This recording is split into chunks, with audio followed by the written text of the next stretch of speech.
Welcome, everyone.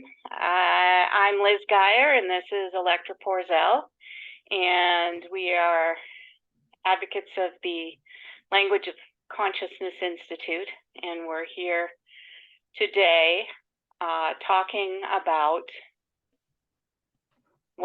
we started a conversation about anchoring versus the lack of anchoring. We're in a time right now where there's a lot of flux or chaos or just so many things in our world going out of existence and events coming into existence. And so the image I get is me being on the merry-go-round. I used to love the merry-go-round as a kid. And as a kid, it would stabilize me. But if I try that as an adult, when the merry-go-round's going around pretty quickly, I get thrown off. Yeah, there's no anchor there. Yeah, it's not the merry-go-round. It's that other one that you got thrown. Remember that it was round and we'd hold on to one bar and we'd run around and around and around until we got it really spinning. Yeah. But that's the one kids always fell off of. You didn't fall off of the merry-go-round so much. That's true. That's true. I mean, that's an aside, but yeah, that's true. Yes, and that's how it feels right now. And just with the people I've been following, my go-tos, various practitioners, they're all saying the same thing, and they are coming to, so what is helping us? What's helping us right now? And so Elektra very brilliantly said, so, well, what is anchoring? What do you think an anchor is? And that I am sitting here saying to myself, what is an anchor for me?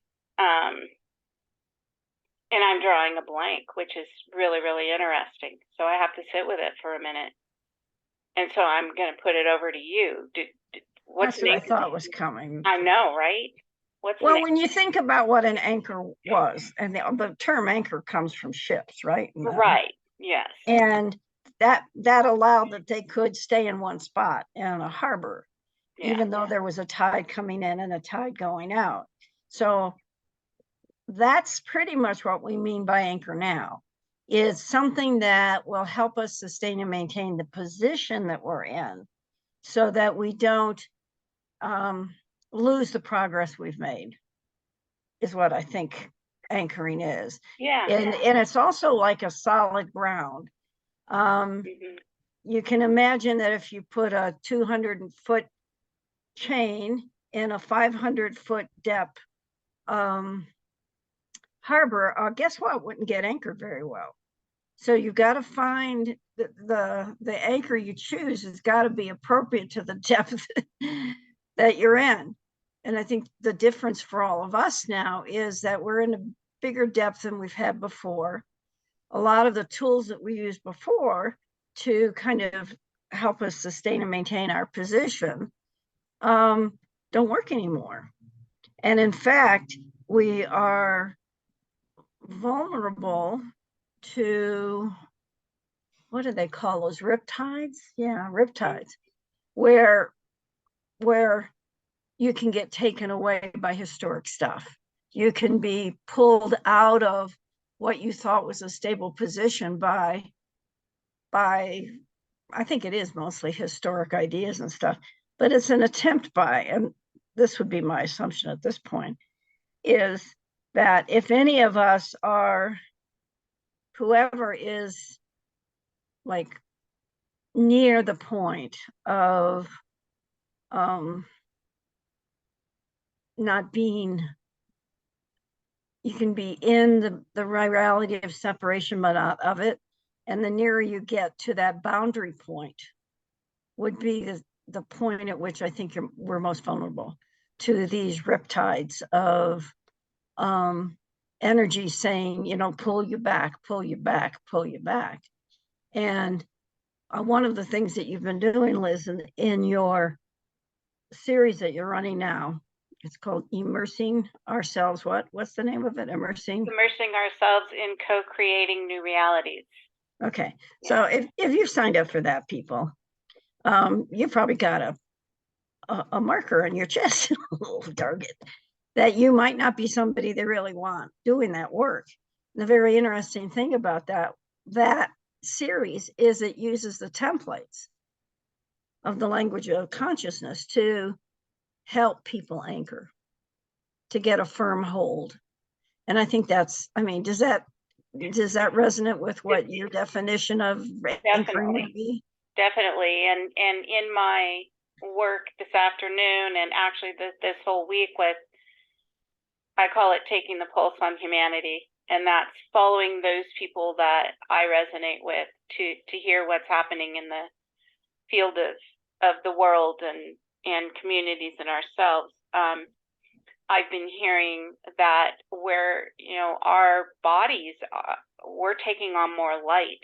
And so it makes a lot of sense to me that, we're becoming lighter too, becoming more of light. And so the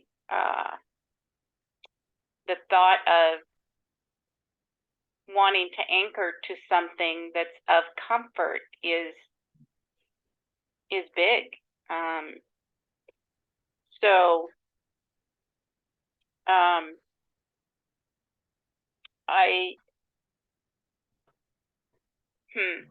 I mean, it's bringing up, I hadn't thought of anchoring as far as anchoring things from the past. So, well, I don't think we're anchoring in new waters. okay. If you want to think that. I mean, that's what I meant, was that it's habits of the past, thoughts from the past, all the stuff in our past, which has put us in our place. I've just been watching this program called The Boarding School. It's on PBS and it's in Spanish. Absolutely beautiful, because they're dealing with a girls' boarding school in the 1930s. And they really talk to the girls a lot about how women are regarded and how women are boxed, and how they, despite their culture's avowed limitations for women, how these girls can find their own path in a new world. And we're doing the same thing now. It seems like you're constantly fighting that battle of, you get rid of or weaken one stereotype about how we should be, whether the we is women or blacks, browns, Muslims. There's all these our cultures have specific ideas about how we should be, and we've been trained in them so well, I don't think we even know how they guide our behavior. So that's what I'm thinking about when I think riptides. I think this is something that was taught to us. We learned it on our mother's knee when we were 18 months old, 2 years old. We learned how. And we all, and at that stage in our life, it is brought in as the truth. And this is how you survive. And I think that was a point that Tanta was making today, that the issue, the things that we use to survive aren't in our best interest anymore. But it's having it come up and having it rear its ugly head, and we pay attention to it. That's the the clincher. It's like you go like, wow, you really are right. I am limited by this. Oh, I can't do that. Oh, nobody likes, whatever it is, that message that comes up. And I mean, I think it really is ingrained. That stuff that was ingrained when we were tiny little things. Yeah. That wouldn't have, it anchored in the little brain as this is a truth. Yep, I have. This is one of the things I was bringing into a call we had earlier today, was I have my partner who is really in his process about finding what's next for himself.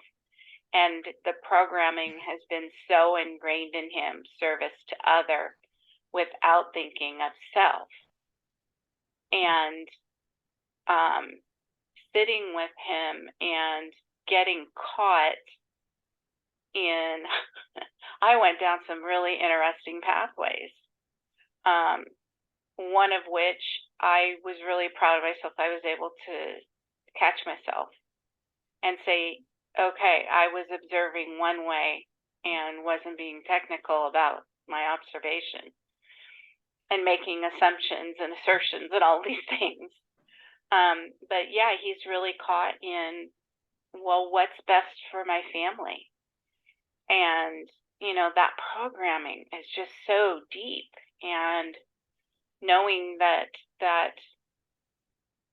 I don't know, I think the anchor for now is just sitting with another or more than one in a situation and just being with it. Because yes, I wanted to go to fix it mode, but I knew I couldn't. Well, it's And no, solutions are not the name of the game today. exactly, that's what I was learning this morning. And I also was inserting, well, you kind of have to decide for yourself now. What does yourself really want to be right now? What serves you? So we asked the question of each other, well, does serving others serve me? Well, we both came up with a yes on that one, but serving self first is really that's the issue. It's the hard. priority, you know, and you can serve others before yourself, but to a limited degree.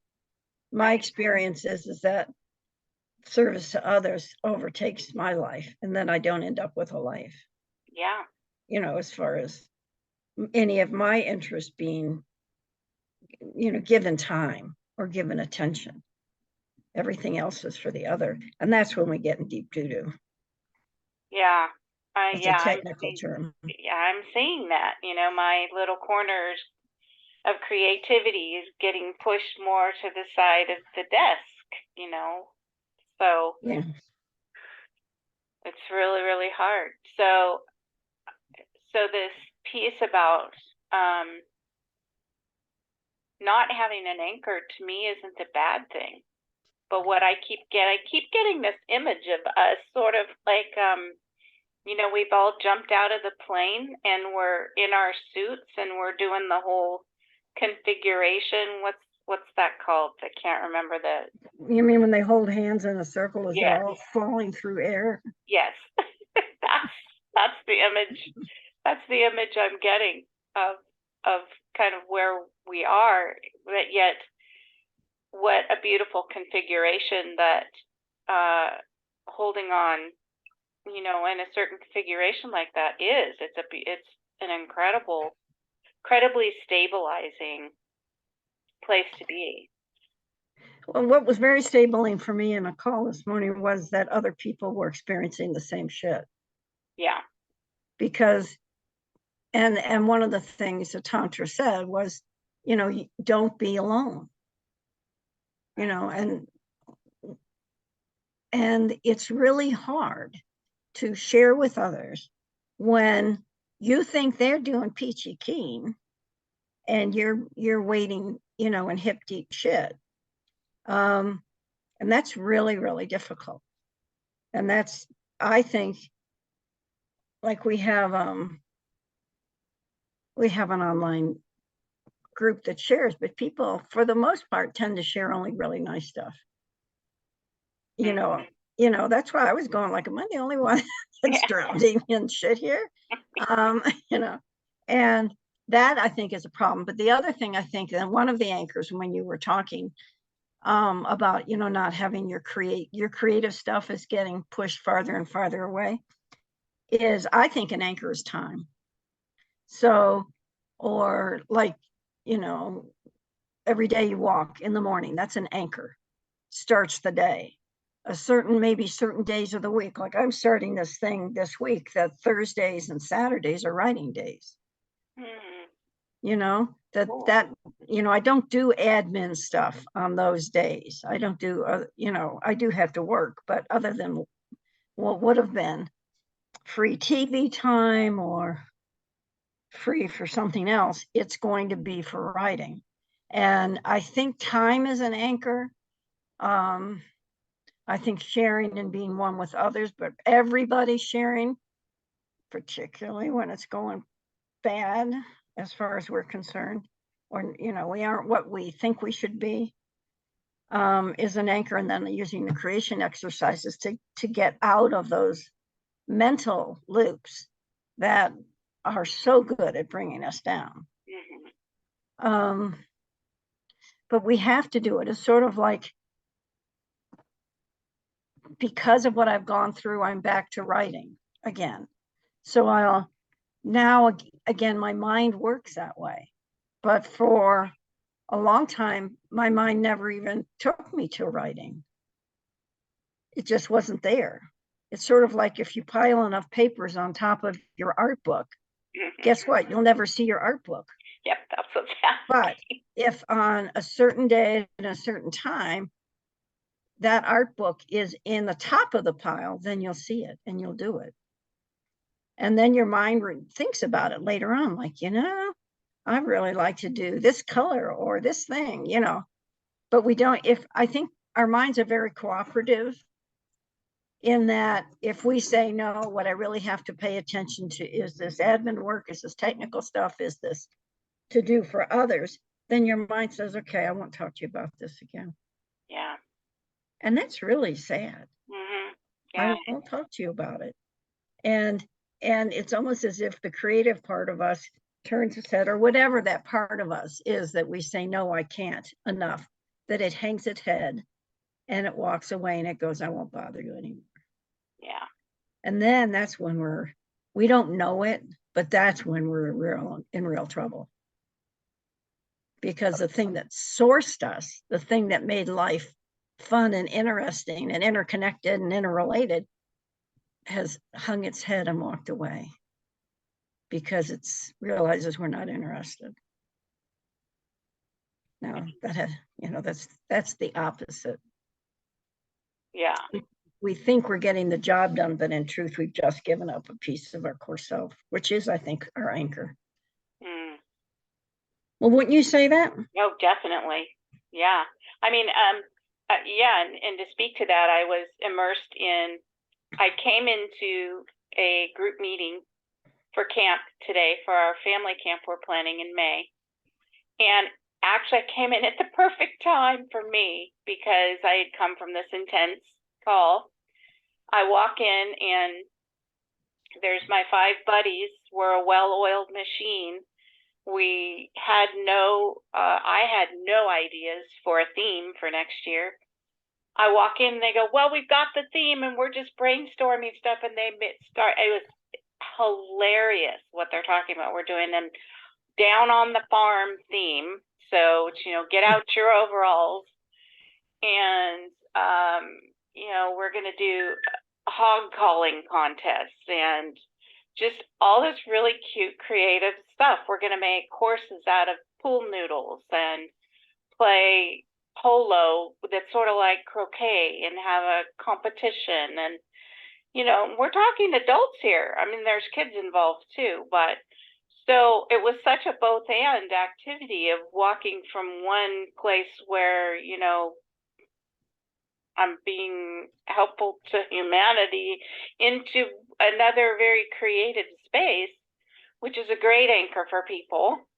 And that anchor is creativity and family and fun.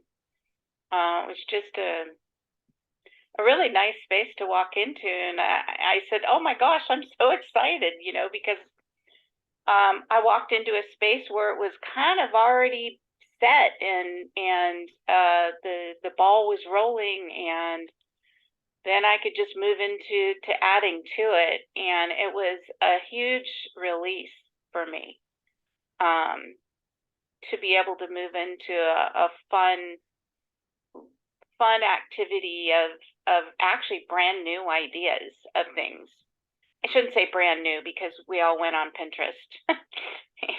And the PE teacher was figuring out the games, and then another friend actually took on the crafts because that's what I usually do. But just, you know, that is important.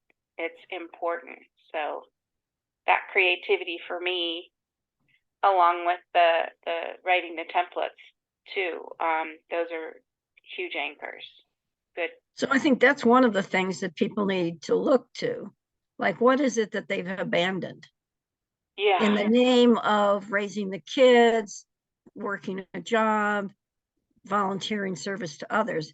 So oftentimes we've given away the part of us that renews us, that gives us joy, because we have all these things in service of others.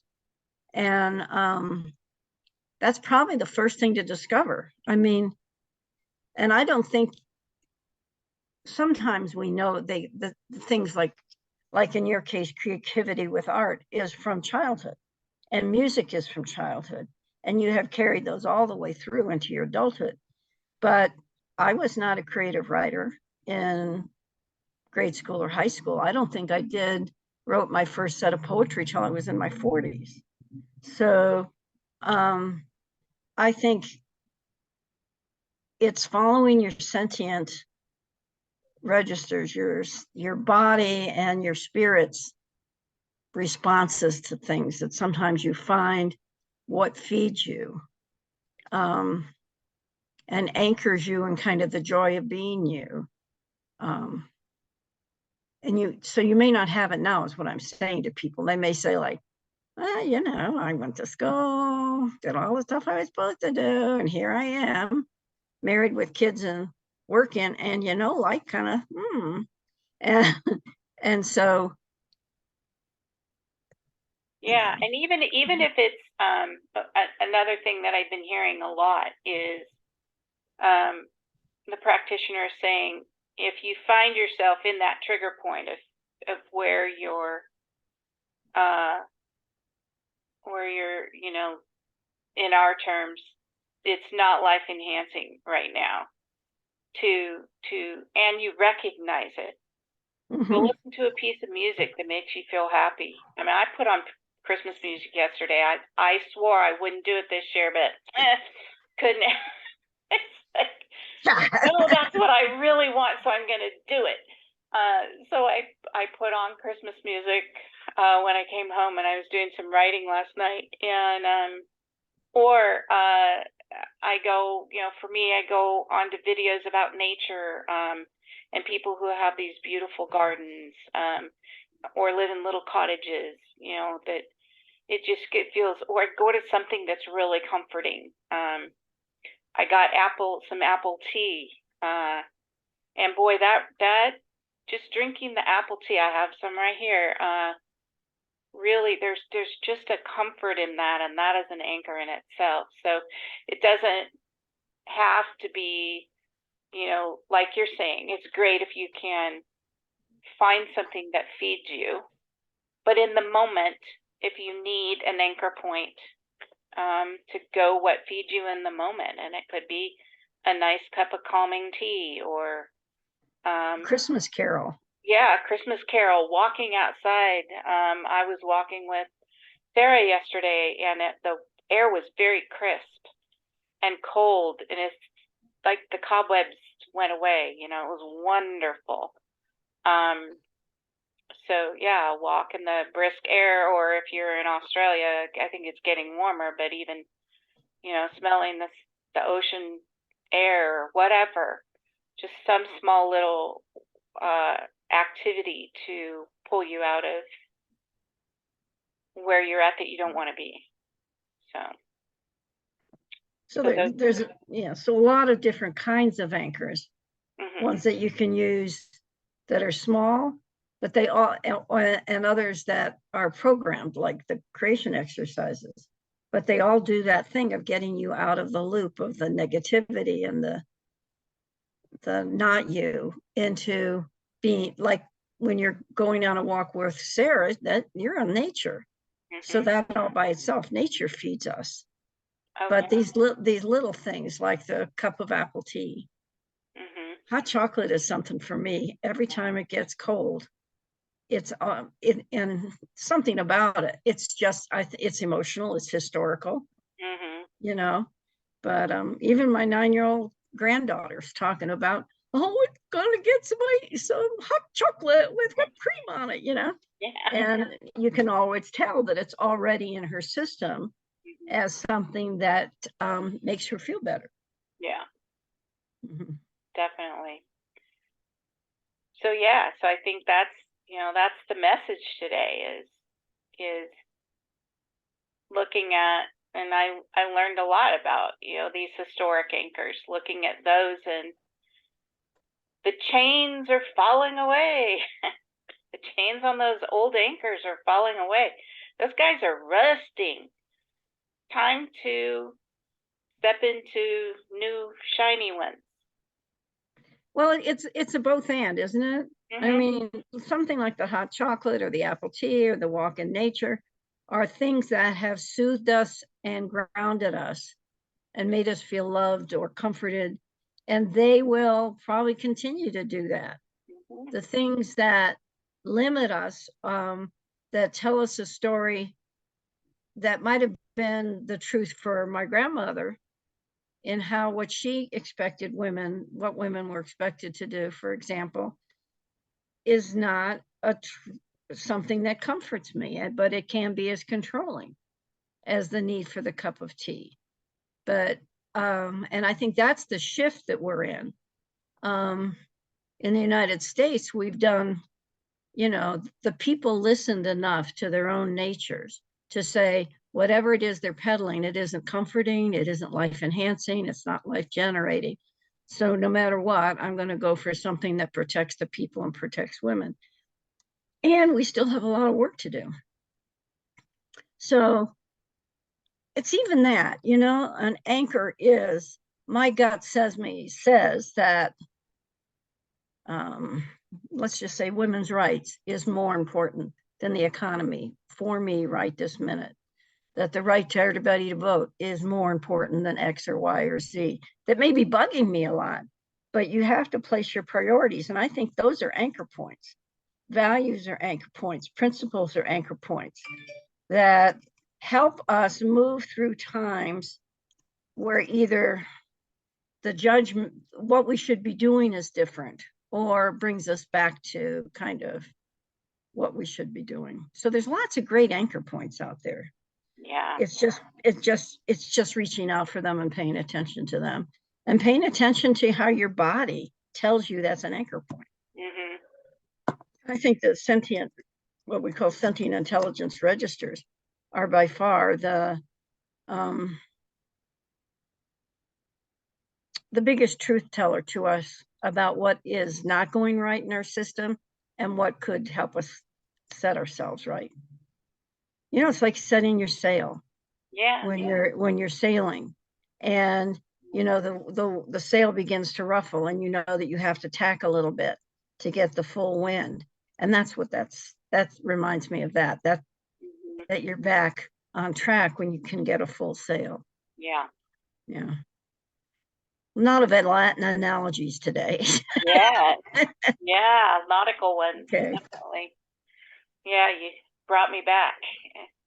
I used to sail a lot. I did too. Yeah. I love, Cool.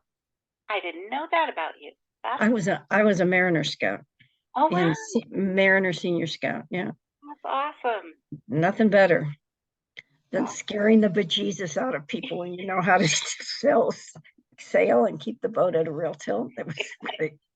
I know I'm revealing the nature of myself. Yeah. I Very, used to race on the San Francisco Bay, and they used to say that if you can sail on the bay, you can sail anywhere.